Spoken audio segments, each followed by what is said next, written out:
Come on.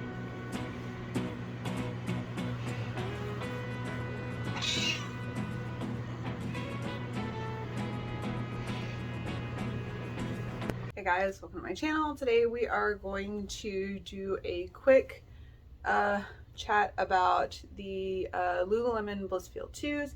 I've worn these for just like around 15 or 20 miles of running, and I wanted to give you kind of my first impression, first thoughts on these. So disclaimer, I've never reviewed a shoe. I'm not entirely sure like what kind of information most people would be looking for. This is just going to be kind of how I feel about running in these shoes. So that's what we're going to be doing today. I'm also going to put some vlog footage in for you. Just kind of an all around let's hang out fun video. So if you like this video, give it a thumbs up while you're watching, and don't forget to subscribe to my channel. I love having you here, and let's go ahead and hop into this. So I made a video a couple weeks ago about picking up the Blissfeel 2. This is my Zwift running pod. And I kind of wanted to tell you how I'm feeling about them, how they're performing for me. So that's kind of what we're going to do today. So I wear these largely on my treadmill. These are my indoor running shoes. So take that into consideration. If you're watching this review, these shoes have been worn exclusively on the treadmill. I haven't worn them outside. I was looking for a good pair of shoes to run on my treadmill because sometimes the treadmill wears my shoes differently than running outside. So I didn't want to alter how my shoes wear. I don't have another pair of shoes to show you. So that's kind of what we're doing. So if you don't know, these are the Lululemon Blissfeel 2 running shoes. I got them in the white, and I have been running in them for a couple weeks now, and I have some thoughts. Overall, I think it's a good shoe. It's very comfortable. It's very pretty. It has nice room in the toe box, so my toes don't feel compressed, but it also doesn't feel like it's so wide that they're too far spread. You want some wiggle room in your toe box, but you don't want it super wide. So for me, these fit really good around the toe box. The midfoot feels good. I feel like it has adequate arch support. I have fairly normal arches, I believe. So for me, these are good. If you're flat-footed, I don't know if you are flat-footed and you've tried these, leave a comment down below for the other ladies and let them know. So I'm going to turn it on the bottom so you can see. So it's kind of narrow here in the midfoot, which is what we're looking for. So I feel like it fits really well in the midfoot. I don't have any slipping in the heel. I like this slightly raised part of the back of the shoe. The only thing is if you wear really low socks, you might not love it because it's going to rub above where your sock goes. So just wear the appropriate socks and you should be fine. I really like their laces. The laces are nice and flat. They're not real stretchy. I think they hold up really well. They don't come untied. I always double knot my shoes, but round laces, if your tennis shoes, running shoes have round laces, they can come untied while you're using them. So I like that these have a nice flat lace. The lace feels of good quality. It doesn't feel like it's going to shred or tear. So there's that. It has just a regular standard plastic aglet, nothing fancy there. I don't feel like they're hot. Sometimes running shoes can be really, really hot. These don't feel hot when I'm wearing them. They're overall really comfortable. It has a fairly stiff sole to me. It feels a little bit stiff, but it could be because I'm running on a treadmill. Things do feel a little bit different. But I like a stiff sole. My race shoes are a little bit of a stiffer sole. So I enjoy the sole. I can feel it gripping in the toe on my treadmill. When I come down, I can feel it grip as I get ready to push off my treadmill, and I like a little bit of grip. So overall, I like that about the shoe. I like the tread. I think it's going to last fairly well. Everything's going to last longer on the treadmill. So again, I don't have any outdoor experience with these. These are strictly treadmill shoes, but it has a nice sole. They're very grippy. They're not, I don't know what the word I'm looking for is. I'll revisit that. They feel nice when they bend. It doesn't feel wobbly. They feel very stable. They don't feel like they're going to kind of roll out from underneath you. So overall, I really do like this shoe. I like the shape of the tongue here. I have another pair of shoes where the tongue is shaped like this, and I actually really like it because I feel like it doesn't rub on the very top of my foot, and doesn't cause irritation there. Sometimes they do if it's a traditional like rounded tongue. This one is dipped down so it fits over the front of your leg, and I actually really like that. It's something I do kind of want in a running shoe, so it's not going to rub, because when you're putting in a lot of miles, things that start to rub get annoying. Even if they don't cause pain, they just get annoying. Like when your shoelace sticks up after you tied it and it like just bumps you every now and again when you're running, to me that gets annoying. So my longest run in these has been a 10K on my treadmill, and I felt like they were really comfortable. The only thing is, and I don't know if this is because I've changed my distance or if it's a shoe, when I get a few more miles on them, I'll be able to give you a little bit more information. I'm going to update these at about 30 miles. I do notice when I first start running, I feel a little shin splinty, but it does go away. And it's only when I start running like the first quarter of a mile on my treadmill. It doesn't linger. I don't feel it during the day. I don't feel it any other time. So I don't know if it's the shoe or because I've increased my distance, but I do want to throw that out there. It goes away. It doesn't cause a problem. So there is that. I think this shoe is great if you are a neutral runner. I don't think it's going to be great if you're like an overpronator.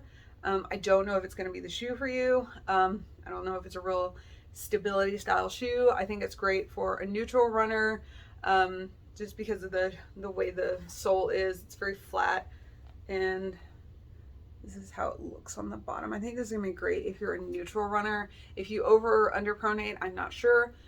And the problem is you can't buy these in like a traditional running shoe store. You can't like go, like I have a Fleet Feet near me, which is where I go and get most of my running shoes. You can't like go and get these and test them or see if they're the right style of shoe for your foot. You can only buy these at the Lululemon store or on their website. And no disrespect to the ladies who work at Lululemon, but they are not shoe fitters. So if you do have specific issues you need to address, like over or under pronating, I don't know if I would buy these without doing a lot more research, because you can't get fitted there. They're not going to test you on a treadmill. They're not going to look at your other shoes and see if these are going to work for you. So I also am not 100% sure if these are going to work if you're a little bit of a heavier runner. So if you were like in the Athena or such categories, I don't know what they call it in road racing. In triathlon, it's the Athena category if you're over a certain weight. So I don't know if you're a heavier runner, if these are going to be for you, because they're not overly padded, which I like. I'm past the point of wanting a really heavy shoe. For a while I had to have one because of injuries, but I don't think these are going to work for you if you need an extra padded shoe. So if you're like a Hoka or an Asics, especially if you're in like the Nimbus, or I think the Cumulus is also one of their padded shoes. I don't know if these are going to work for you. Again, and it's going to be hard to find out because you can't get fitted for them. So I would have to, if you're looking at these shoes and you have specific feet problems, or you're a little bit on the heavier side, whether you're a heavier weight, or even if you're just taller and that naturally means you weigh a little bit more, I would do some more research before you buy these shoes. I'm 5'4". I'm of a fairly average athletic weight, and they work for me currently at 15 to 20 miles. So they are not super bendy. As you can see, the toe doesn't bend a whole lot, which I like in a shoe, but there is that. So these are kind of my overall thoughts on the shoe. I like them. I hope they're going to work throughout my half marathon training. And if I can run that distance, I might actually buy a new pair to run my half marathon in. That's my current thought. I'll give you some more thoughts as I hit longer distances in them. But I would say if you're looking at these, especially if you're like a short distance runner of average size and weight, no specific feet issues, I think if you want to run like 5Ks in them, I think they're going to be great. We'll see how it goes getting ready for half marathons, but thus far running up to 10K, I find them quite comfortable. I think they're very nice. They're not real heavy on the foot. It doesn't feel like you're like lifting bricks. They don't feel fatiguing. Like I said, the only issue I'm currently having is I start feeling a little bit shin splinty when I first start running in them, and I will update you in another video as I get more miles and let you know if that's gone away, if that was me getting used to running a long distance, or if I think it's a problem with the shoe. So that's pretty much it on my first thoughts on this shoe. Overall, do I like them thus far? Yes, I think it's a decent running shoe. It compares to, for me, this is my opinion, everybody's different, everybody likes a different shoe. I kind of like these about the same as I like my Rincons. They're of a similar weight and stiffness on the sole. I like them almost as much as my Newtons, not quite. I think my Newton is a little bit lighter, and that is my 5K race day shoe. I wear it for my triathlons. So currently that's kind of where they're ranking for me. So overall, I like the shoe for now. So that's pretty much it on the shoe review. I hope you enjoyed it. I hope it was helpful.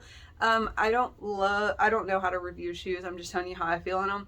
But I also feel like it takes a fair amount of miles on a shoe to tell if it's really going to work for you. For me, a shoe, I can't really give it any kind of real feelings until I hit at least 10 miles in them. And I do have a minimum of 10 miles on these shoes. And currently, I like them. I would buy them again, especially for the distances I currently run. I would run a 5K in them. I would casually run in them. I don't know if I'd buy these as like a knock around sneaker just to wear, because they're like $160, and that's up there almost with my Newtons, which were like $190.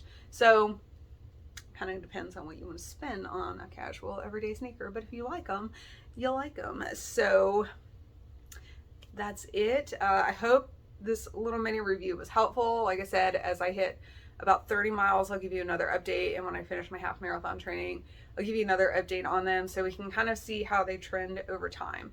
So that's it for today's video. I hope you liked it. I hope it was helpful. If you have these shoes and you have more thoughts, if you've done more miles in them, go ahead and leave a comment down below so other people can read it, so I can read it, because I would like to know too. If you have any issues with these shoes, if you have specific feet issues over under pronating, or if you are a heavier runner who is running these shoes, leave the comment down below so other people can check in on them and get some information. Because again, you can't buy this at a running store. You're really just kind of going on what you're reading online and what people are posting. So if you have any useful information, drop it in the comments down below. If you're looking for these answers, maybe read the comments. So that's it for today's video. I hope you enjoyed it. If you did, make sure you give this video a thumbs up, and don't forget to subscribe to my channel, and I'll see you in my next video. Bye guys.